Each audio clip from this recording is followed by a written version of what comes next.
that I always love about the Ice Age movies is just like we always try to add a new cast to the cast that we love. Now, what's gonna be the next character? And that's when Buck came to life.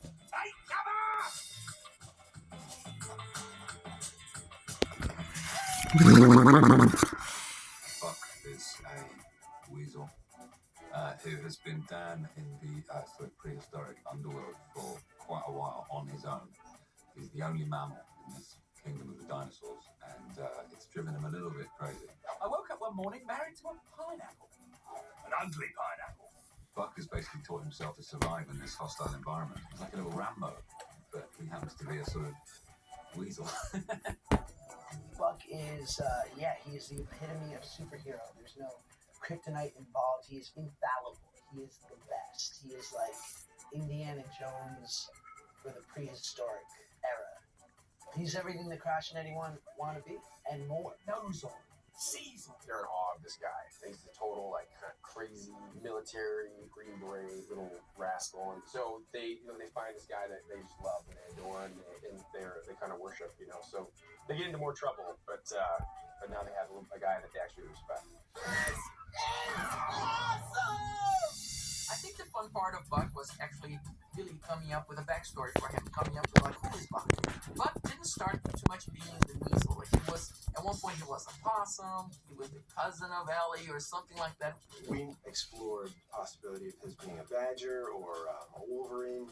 We thought it'd be fun if he was a weasel because they weren't quite sure whether he was real or not, and Manny in particular was a little bit skeptical. But when exactly did you lose your mind? Buck's definitely out of his mind. He's just been alone for too long. He speaks to the trees and to the shrubs. He has relationships with stones. He talks to pebbles frequently. Hello? Yeah, no, I can't talk right now. Yeah, no, I'm trying to recover a dead sloth. He's maybe a few sandwiches short of a picnic. You ever hug a reptile? Finding somebody to cast to play the role of Buck was a challenge because we needed to find somebody who was going to not compete, with the sound of Ray Romano or John Leguizamo. He needed to sound unique. The first sort of incarnation was quite sort of posh and swashbuckler. It started out being a bit more like this, sort of, hello, a bit more sort of swashbuckling letter of life and death.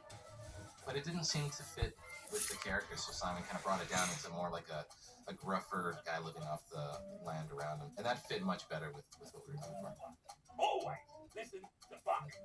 The idea of playing him was exciting because he's such a sort of force of energy and has quite a chaotic character.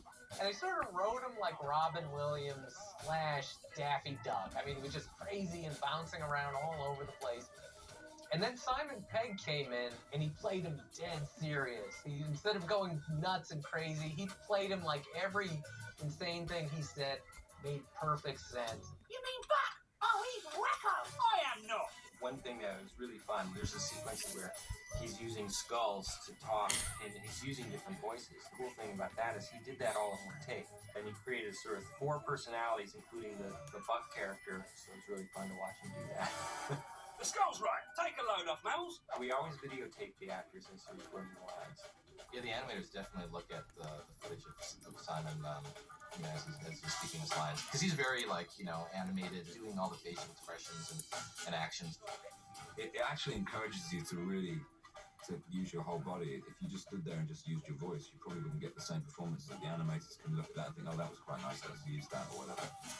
And then they do that amazing thing of translating it into into an animation. I'm always so impressed with animators because they create performances out of thin air with drawings and with renderings. It's something that I can't even comprehend, and I admire enormously.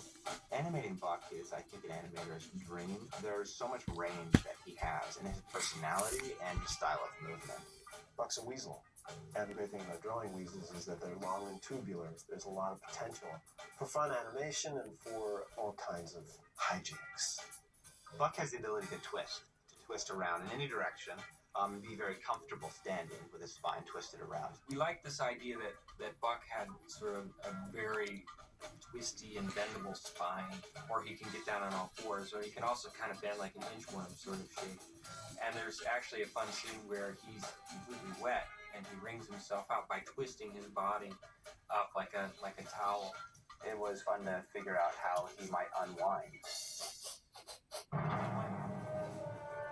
Staring into the eye great white beast.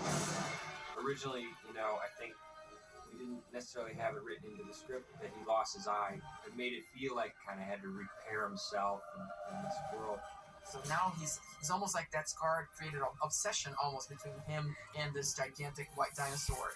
It's interesting with Rudy and Buck in that their first exchange took on a sort of biblical edge because Buck lost an eye and Rudy lost a tooth, which Buck wears with pride. He quotes the old adage, but gets it slightly wrong: an eye for a tooth.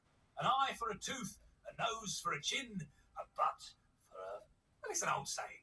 We kind of played off this idea, sort of a borrowed idea, that Buck has this sort of relationship with Rudy that's not too different than Ahab and Moby Dick. So Moby Dick is this great white whale, and we decided to sort of apply that same kind of idea to Rudy. Hello, Rudy. I don't know if Rudy's really involved in that relationship. He just wants to eat Buck, but Buck kind of sees him as his, his Moriarty, as it were. We played around with different endings, but we always felt that the most satisfying way would be if he managed to fulfill his dream, which was to face off Rudy. Better luck next time, Snowflake. He is happy in that world. He will never survive again back in the Ice Age. I'd love to see him come back in some form or another. But one of the thematics of the movie is that the people need to find their place within the herd. I forgot what it was like to be part of a family. Buck's place is to stay down in the lost world with Rudy. I'll let them out of there before they're digested. He's an adventurer at heart, and I think this world provides so much of that he's getting a kick out of it.